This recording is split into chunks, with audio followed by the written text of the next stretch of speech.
first talk and the first speaker, Daniela Aust from the Institute of Pathology of the University of Dresden, and she will talk about the histopathological differential diagnosis of ampullary cancer. 25 minutes. Well, thank you for this kind introduction, and you've said it all already. It's a very complex structure, and we've heard a lot about extrahepatic bile duct cancer this afternoon, and I have to assure you it doesn't get any less complex now that we're moving to the very distal part of the bile duct. So I have no potential conflicts of interest to disclose here, and when I started to think about this talk, I came up with this agenda. This looks very long, but in fact it's 5 things that I want to discuss with you. It's anatomy, there are different tumor entities, and then I would like to talk shortly about ampullary carcinogenesis, and then focus on the 2 main neoplasms of the Ampulla of Vater, the ampullary adenoma and the ampullary adenocarcinoma. So let's start with the anatomy.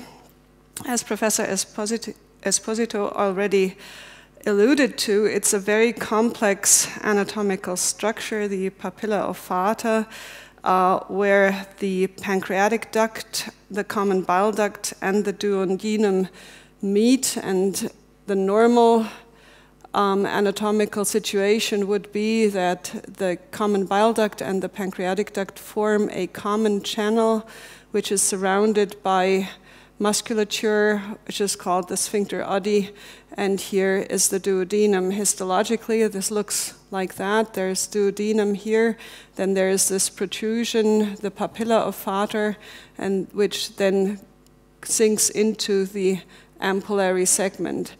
It's not quite easy to see here, but we can see that in histology using a PAS section that the epithelium changes from the duodenum to the papilla. Here we see a lot of goblet cells and enterocytes with microvilli on the apical surface, and here we see mostly gastric differentiated superficial epithelium.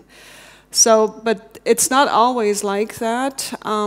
Most commonly, there is a common channel of the 2 duct which goes through the duodenal wall, but this can be very short in some cases, and in up to 10% of the patients we don't have an ampulla, and we have 2 different outlets of the 2 ducts, the common bile duct and the pancreatic duct, which is then called the papilla minor. So what are the tumor entities that we can see at the Ampulla of Vater? There's adenomas, there's non-invasive biliary neoplasia, which can be low-grade or high-grade. There's, of course, our carcinomas. There are neuroendocrine tumors and quite a few of mesenchymal tumors like neuromas, lipomas, leiomyomas, gastrointestinal stroma tumors, even sarcomas, and some lymphomas can be seen at the ampulla. But most of the tumors are, in fact, adenomas, other precursor lesions, and adenocarcinomas. So how do we think these tumors arise? Well, as in all other gastrointestinal neoplasias, we think that there is a multi-step process from the normal epithelium, which gets damaged by toxic agents, to low-grade dysplasia, to then high-grade dysplasia, both of which can be either adenomatous, like here, or flat, like here, and then finally to cancer. And this is paralleled by an increasing load of mutations and chromosomal aberrations, and some of them are alluded to here. There's KRAS, it appears to be a very early molecular lesion, followed by P53 and then P16 mutation or hypermethylation. So adenomas are rare, 0.04 to 0.1 percent of the population, according to autopsy statistics, have ampullary adenoma. But on the other hand, 80% of all the adenomas that we see in the duodenum actually arise in the papilla of Vater. The patient age is around the 7th decade, so elderly patients, men and women, are equally affected. There is an association with hereditary cancer syndromes like FAP and HNPCC, and the symptoms are obviously obstruction, jaundice, and concomitant gallstones can develop. Macroscopically, there's two types, one of which is protruding into the opening of the papilla, which is easily seen on endoscopy, and the other macroscopic type is more intramurally growing into the ampulla and can easily be overlooked at endoscopy. This is what it looks like in histology. This is a tubulovillous ampullary adenoma with low-grade dysplasia. The nuclei are still basal, and there are no complex glandular structures here. And the problem with ampullary adenomas is in biopsies. Here you can see a whole mount section of an ampullary adenoma with carcinoma here, and if you take a biopsy out of this area, then you will get the diagnosis of an ampullary adenoma, low-grade dysplasia really here. And if you manage to get a biopsy out of this area, here you will get the diagnosis of carcinoma. And in fact, the diagnosis of an adenoma never excludes the existence of an invasive carcinoma. The other problem here is with local excisions that it can be very, very difficult to assess the resection margins. Sometimes we get specimens like that on frozen section from the operating theater. And in fact, what you have to do is you have to cut this thing like a cake in order to assess all the margins around here, and also the margin that goes into the ampulla, which can be very difficult on fresh specimens. And what do you do if you detect invasive adenocarcinoma, especially on the invasive margin? You have to tell the surgeon that he has to go on operating here. In fact, when we get specimens like that, in around 25%, there actually is adenocarcinoma in the adenoma present that correlates a little bit with the morphology. Villus morphology correlates with that. High-grade dysplasia, of course, correlates with a higher incidence of adenocarcinoma. So adenocarcinoma of the ampulla is, as you can imagine from this complex structure, very heterogeneous, because the ampulla can be affected by carcinomas arising from the duodenal mucosa that grows into the ampulla, carcinomas of the distal common bile duct that grows out of the common bile duct into the ampulla, or carcinomas arising from the pancreatic duct here, which also grows into the ampulla. In the WHO classification and TNM classification, only tumors either centered on the ampulla, circumferentially surrounding it, or showing a complete replacement of the ampulla are regarded as ampullary cancer. But you can imagine that this distinction can only be done really on small tumors. Once you have a T3 tumor here in this area, which infiltrates duodenal wall and pancreas, you're not quite sure where this adenocarcinoma originates from. So the diagnostic problems are intramural growth, the locally advanced tumor, but also field cancerization. We see that often that patients with pancreatic adenocarcinoma also have dysplasia along the bile duct. and multicentricity is also a problem. So you have to be aware that in about 25% of the cases, especially in locally advanced tumors, the classification is not that clear-cut. I talked to Christian Wittekind just before I went here because I wanted to know if there will be any changes, and in fact the new WHO classification will tackle this issue. There will be a different classification for ampullary carcinomas, but he couldn't tell me when and how that will be done. So let's go back to more simple things. What's the epidemiology? The incidence worldwide is low, 0.4 to 0.7 per 100,000 people. It represents 0.2% of all gastrointestinal malignancy, so it's a lot less common than pancreatic cancer and even cancers of the gallbladder and the extrahepatic bile duct. So there is 5 to 20 ampullary cancers per 100 pancreatic cancers. It's slightly more common in men, depending on what literature you read, and the patient age is 60 to 80 years, so it is a disease of elderly patient mostly, even though the range here is very wide.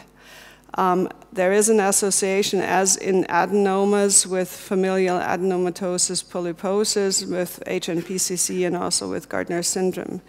The risk factors really are unclear, and the adenocarcinoma may arise either from an adenoma, as I showed you, or from flat dysplasia. If you look into the WHO classification of ampullary cancer, you see this long list of different cancers that can be found in the ampulla, but if you read on, then you see that a lot of them are very rare, like adenosquamous carcinoma with 1%, mucinous adenocarcinoma with 5%, and signet ring cell carcinoma with 2%, and these types are known as to be exceedingly rare, like there is for hepatoid carcinoma. I think there's 5 cases in the literature described. So basically what we have to focus on is the adenocarcinoma with its 2 distinct subtypes, invasive intestinal type and pancreatobiliary type. Before we go a little more into detail with those 2 subtypes, I would like to elude the PTNM classification to you as it is now. As I said, it will be different in the new UICC staging system. PT1 tumors are restricted to the ampulla or the sphincter oddi, and mind you that carcinoma in the ampulla means, like in the duodenum and in the stomach, that invasion of the lamina propria, not like in the colon where the submucosal tissue has to be invaded. Infiltration of the lamina propria is already invasive cancer. PT2 is infiltration of the duodenal wall, and most of the smaller type tumors that we see in routine histology is already PT2. I've only seen very few PT1 tumors. PT3 is infiltration of the pancreas, and PT4 is infiltration of peripancreatic soft tissue or other neighboring organs. And for the nodal status and the distant metastasis, there's only a distinction between N0, no METs, versus N or M1, meaning that distant metastasis or regional lymph node metastasis are there. Another issue that Christian Wittekind told me is that another change that will be done in the new UICC staging system is the lymph nodes that are locoregional. As of now, the locoregional lymph nodes of the pancreas and the Ampulla of Vater actually differ in the TNM classification, even though obviously the lymph nodes that are locoregional should be the same. So that's another thing that will be changed in the new classification system. What about prognostic factors? This is a long list which you cannot read out of a paper that was published last year. And who would have thought UICC stage and nodal status are the most important conventional prognostic factors, but also grading of the tumors is a conventional prognostic factor for ampullary cancers. Now, as I said, there's two distinct subtypes, intestinal type and pancreatobiliary type of ampullary cancer. Here's a intestinal type cancer, which has columnar cells with basal nuclei that are here, cigar-shaped, oval, and they show nuclear expression of CDX2, as you can see here. On the other hand, there is pancreatobiliary type, a lot more complex glands. The differentiation is not as good as in intestinal type cancers, and the cells express CK7. The pleomorphism of the nuclei is high here, and you can actually see here the biliary intraepithelial neoplasia in the duct. So how do we distinguish, how do we actually subtype or distinguish the two subtypes? Well, it's morphology mainly, but there are immunohistochemical expression schemes that we use to be more sure here. CK7 and MUC1 is used to distinguish pancreatobiliary type, and CK20, CDX2 is used to corroborate an intestinal type. As you can see here in this list of markers, CDX2 has a high specificity and a high positive predictive value, and MUC1 plus CK7 has less specificity and less positive predictive value. So CDX2 actually is the strongest marker in addition to histomorphology to use for subtyping. Now, does this have any effect on prognosis? Yes, it appears that it has impact on prognosis. This is another paper which was published last year in Surgery, and here you see that morphological classification H&E by a pathologist already has prognostic impact, and if you corroborate morphology with CK7, it stays the prognostic value stays the same.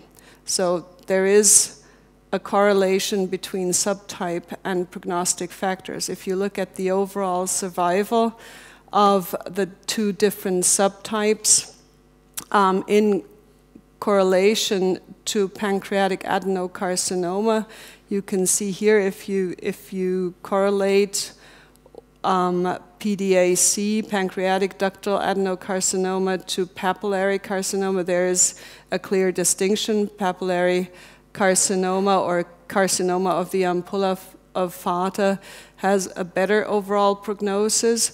But if you distinguish the two subtypes, you can see that the intestinal type has a lot better prognosis than the pancreatobiliary subtypes. In fact, that subtype looks a lot like pancreatic ductal adenocarcinoma, maybe because it is pancreatic ductal adenocarcinoma. And here you can see the impact of using immunohistochemistry in addition to morphology, and the impact gets a little better if you use CK7 to distinguish between pancreatobiliary and intestinal, or MUC2 for the intestinal type.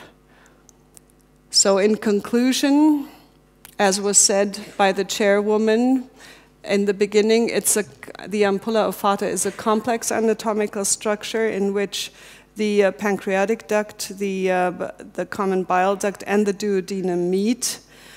Adenocarcinoma is the most frequent malignant tumor in this area, and it may arise either from adenomatous or a flat dysplasia.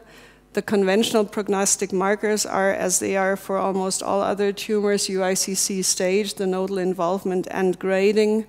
And there are two different subtypes, intestinal and pancreatobiliary, that we can distinguish using the microscope and that have prognostic impact.